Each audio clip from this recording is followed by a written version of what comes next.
final judgment of Nnamdi Kanu's defense will be dismissed on November 20th, says the prophet, assures Nigerians. Yes, the prophet has come up again.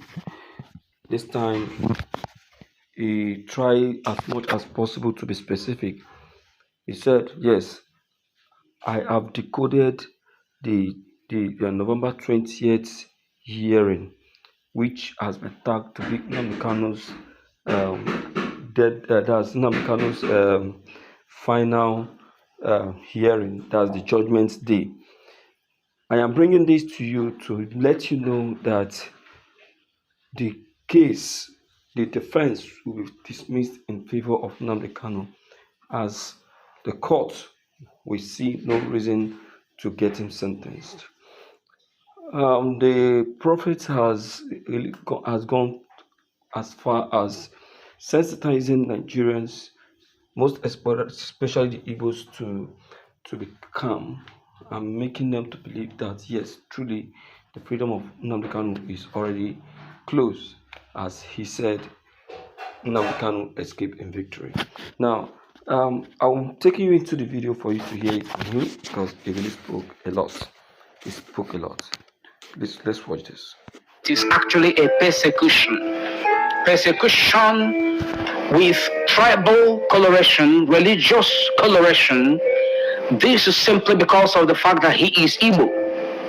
This is no way a prosecution. It is a persecution. Trying to stifle the voice of dissent that is speaking for justice and calling for the freedom of people enshrined in the United Nations Charters and Declarations, African Charter, the Constitution of Nigeria, and all that. A matter that's supposed to be under dialogue and negotiations is now a tool in the hand of the government, a tool in the hand of Britain, to force Nnamdi Kanu down the path of imprisonment, life sentence.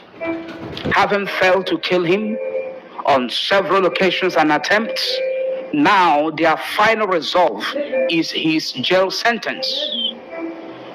Will they succeed? Do you think they are going to succeed? Stand very strongly without allowing them to divide us, more especially on this altar of prayer and sacrifice from the prophetic chamber where we have been. If we can continuously stand very strong, without distraction, without discouragement, then they will not be able to achieve their enterprise. According to Job chapter 5 verse 12, that God disappoints the devices of the crafty, that their hands cannot perform their enterprise. Thank you for joining once again. Thank you for joining us. We have heard, some of you have heard, some have not, what transpired in court a couple of hours ago. And today we are trying to decode the November 20th sentencing. The court has adjourned to November 20th, possibly for the sentencing of Nnamdi Kanu in their own script, in their own agenda, in their own decision. And we'll be also talking about Trump's insistence on freedom, as he insists on freedom, no backing down, no going down. Freedom for the persecuted Christians, for Biafrans, for all and sundry who have been in this contraption called Nigeria under different kind of inhuman treatment, marginalization, and abuse of fundamental human rights. Today, we'll be looking into this very major critical aspect of our broadcast so closely. So closely. On this platform, you need to understand that truth meets courage. On this channel, Maxwell Nnawihe, on YouTube, on Facebook, across all the social media platforms. Truth meets courage. We speak the truth with courage, not with fear. Our voices rise for justice, for freedom, for divine destiny of God's people. That is what we represent, and that is what we do. Please, you can drop your comment in the chat section, your prayers for Nnamdi. If you are watching from America, you can drop your location in the chat section. If you're watching from Britain, anywhere you're watching from London, from Texas, from France, from Johannesburg, anywhere around the world where you are watching from, please drop your comment where you are watching from and drop a prayer for Nnamdi. Also drop a prayer for me and my family and the church. This is very serious and prophetic, because the month November has appeared several times in our prophecies, and some of the dimensions of the prophecies have been manifesting, whereas the negative aspect, we are still praying that they don't come to pass. It is prophetic.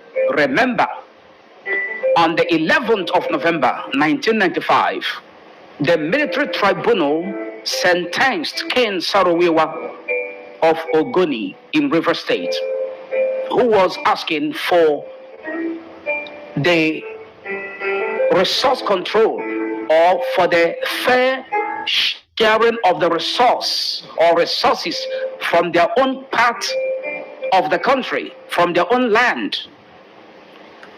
And you know the role that he played during the Biafra-Nigeria Civil War. Ken Sarowiwa actually worked for the Nigerian government. He played a critical and major role that led to the capture of Owerri, because he was the one that actually directed and gave intel to the Nigerian when the Biafran commandos were able to cut off Omerelu, Obosima, some part of Alu and Eche, cutting off the Nigerian army from gaining entrance into Owerri. It was actually Ken Sarowiwa that leaked the information, that gave the intel to the Nigerian government on how to penetrate and bypass the blockade. That was how it happened. And other parts that he played, which I'm not here to begin to enumerate because of the focus of this live streaming.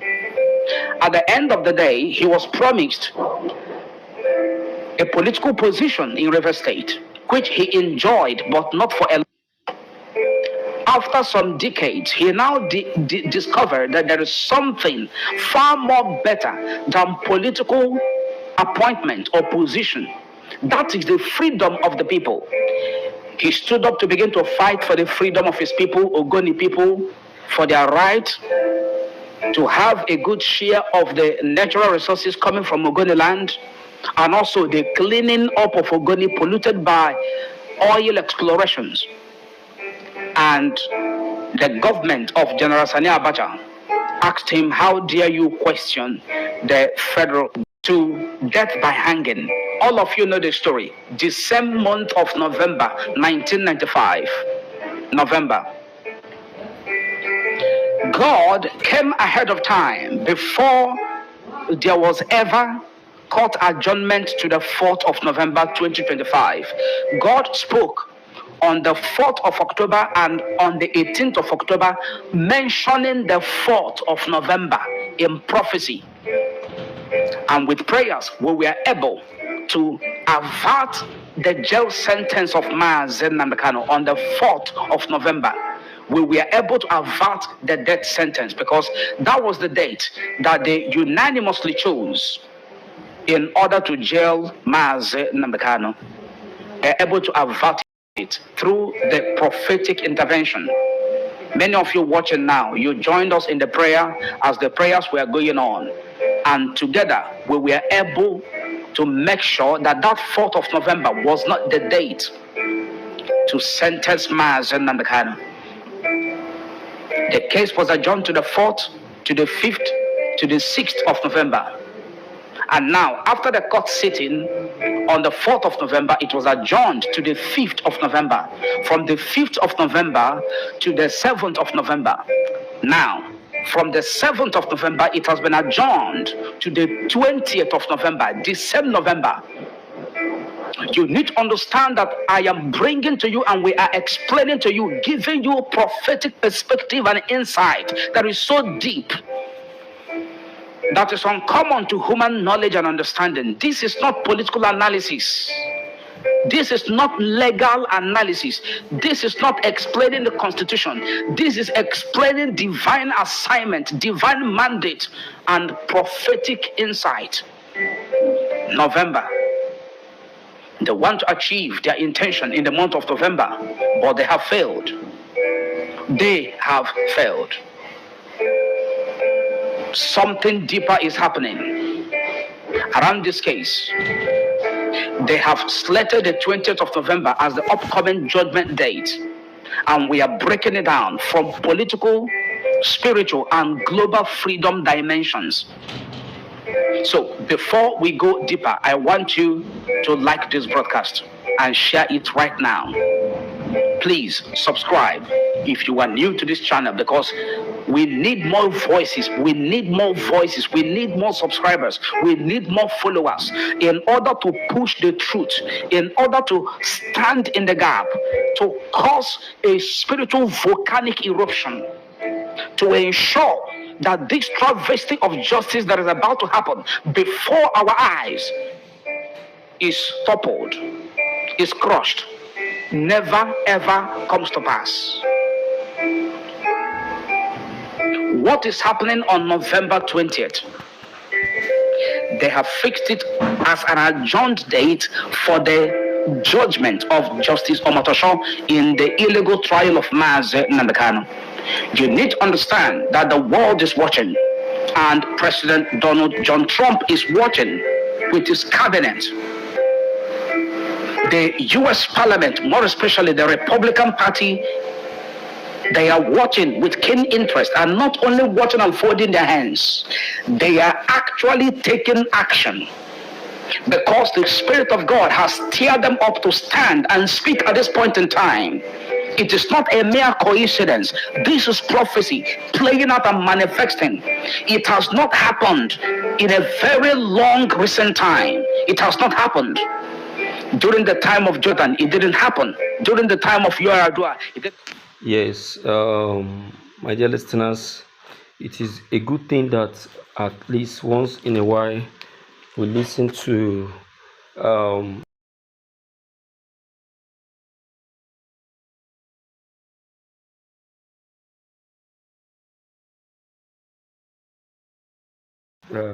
the world, and also concerning the freedom of Nnamdi.